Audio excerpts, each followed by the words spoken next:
भक्तजनों, मैं आज आपको पौष मास के बारे में बतलाऊंगा। पौष मास को खर मास भी कहा गया है। पौष मास को खर मास क्यों कहते हैं, इसके बारे में भी मैं आपको जानकारी दूंगा। पौष मास में धन संक्रांति होती है, यानी धन राशि में सूर्य जो है प्रवेश करते हैं। पौष मास धर्म साधना के लिए विशेष मास बतलाया गया है।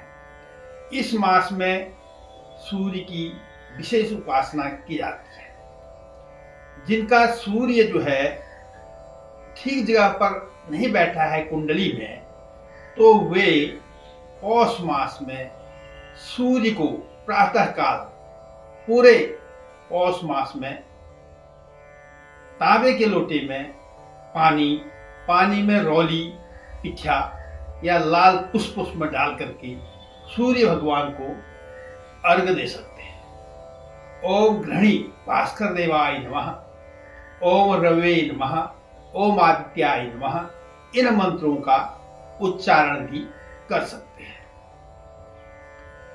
वैज्ञानिक के आधार पर कहते हैं कि भगवान का नाम मुख से बोलने से या भगवान का नाम लिखने से एक विशेष प्रकार की ऊर्जा, जिसको सकारात्मक ऊर्जा कहते हैं, सकारात्मक ऊर्जा प्राप्त होती है।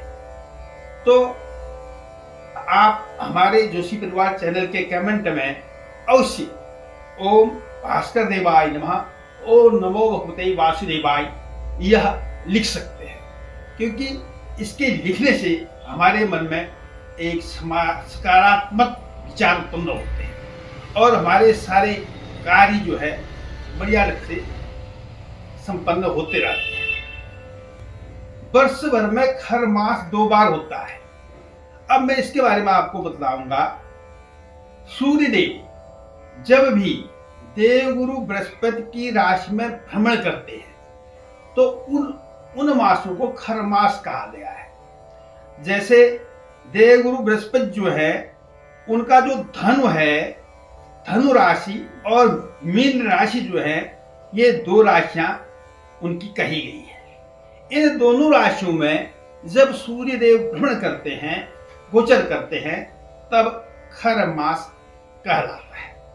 वैसे भी 12 मासों में सूर्य जो है वो 12 राशियों में अपना प्रवेश करते रहते हैं, गोचर यानी चलते रहते हैं। जब यह इन 2 महीनों में यानी पौष और चैत्र, जब मीन की संक्रांति मीन राशि में और यहाँ धनु राशि, तो ये 2 राशियां बृहस्पति की राशियां मानी गई हैं।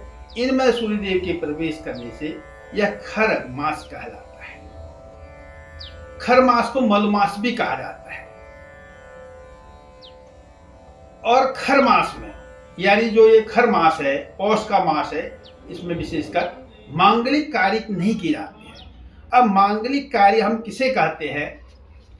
मांगलिक कार्य जो है, जैसे शादी ब्याह है, उपनयन संस्कार है, गृह प्रवेश है, कोई नया कार्य प्रारंभ करना है और अपने व्यापार के संबंध में नए योजनाएं बनानी हैं, ये सारे काम खर मास में नहीं किए जाते हैं। इनको करने से दिक्कतें आती हैं। इसलिए हम सनातन धर्म प्रेमियों को, जब हम इन चीज़ों को मानते हैं, तो हमें इस महीने का इंतजार करना चाहिए। पौष का मास समाप्त होने के बाद फिर हम इन कार्यों को कर सकते हैं।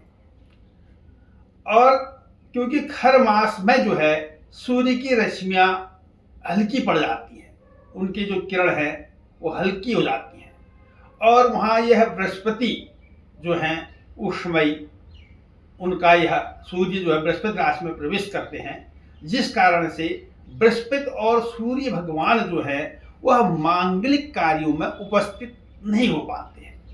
इनकी उपस्थिति होना बहुत आवश्यक माना गया है, क्योंकि देवगुरु देवताओं के गुरु हैं और सूर्य जो है वह हमारे पंचदेवों में एक देव है।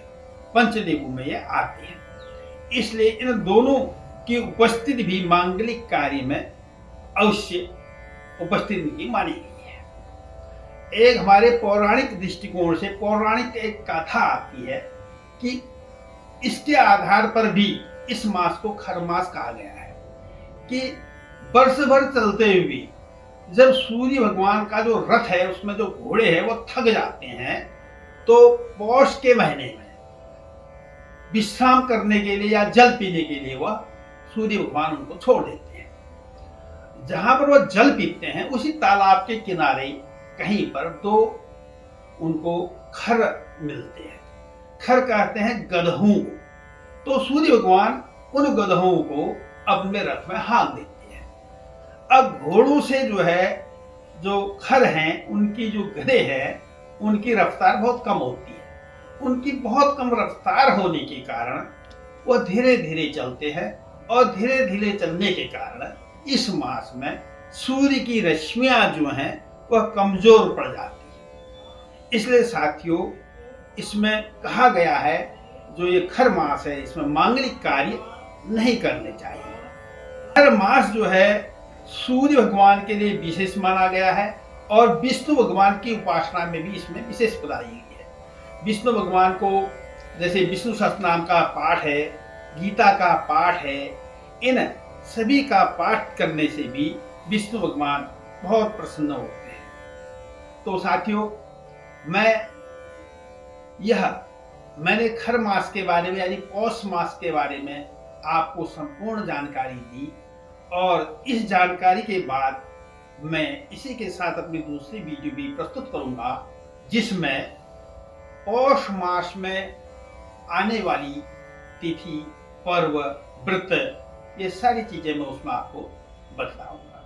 इसी के साथ मैं पौष मास के महात्म्य को यहाँ पर संपन्न करता हूँ। ओम नमो भगवते वासुदेवाय। ओम आदित्याय नमः।